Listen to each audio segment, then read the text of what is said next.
Hi friends, పేటిఎంలో KYC కాకపోయినా కానీ amount ఎలా సెండ్ చేసుకోవాలో మీకు ఈరోజు ఈ వీడియోలో ఎక్స్ప్లెయిన్ చేస్తాను.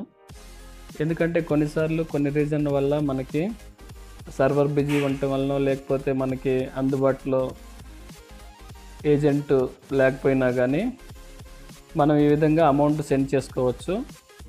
ఎలాగంటే చూడండి, కొన్నిసార్లు మనం క్రెడిట్ కార్డ్ నుంచి కానీ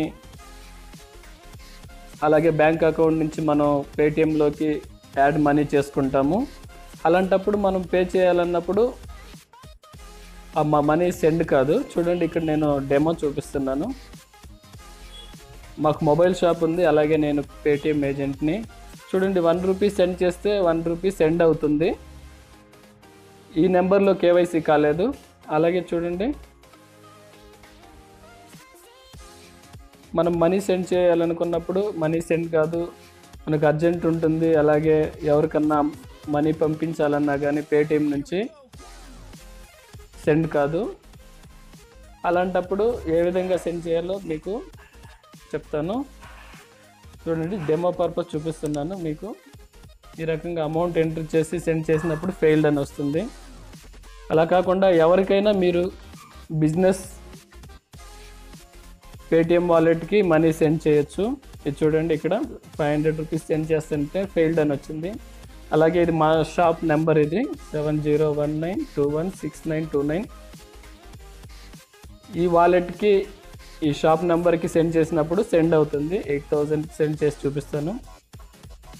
మీరు ఎవరైనా బిజినెస్ అకౌంట్ ఉన్న వాళ్ళ పేటిఎం నెంబర్కి సెండ్ చేయొచ్చు. ఎవరైనా సరే మీకు దగ్గరలో ఉన్న మీ రిలేషన్కైనా. అలాగే చూడండి, సెండ్ అయింది అప్పుడు 8000. ఇప్పుడు మళ్ళీ డెమో చూపిస్తున్నాను. ఈ రకంగా మనం ఈజీగా ఎవరైనా పేటిఎం బిజినెస్ అకౌంట్ ఉంటుందో వాళ్ళకి సెండ్ చేసి తర్వాత వాళ్ళ నుంచి మీరు వేరే పేటిఎం వాలెట్కి ట్రాన్స్ఫర్ చేయొచ్చు. చాలామంది ఈ విధంగా ఇబ్బంది పడుతుంటారు అమౌంట్ వాలెట్కి యాడ్ చేసుకొని. మీకు ఏమైనా డౌట్ ఉంటే కామెంట్ చేయండి కామెంట్ సెక్షన్లో.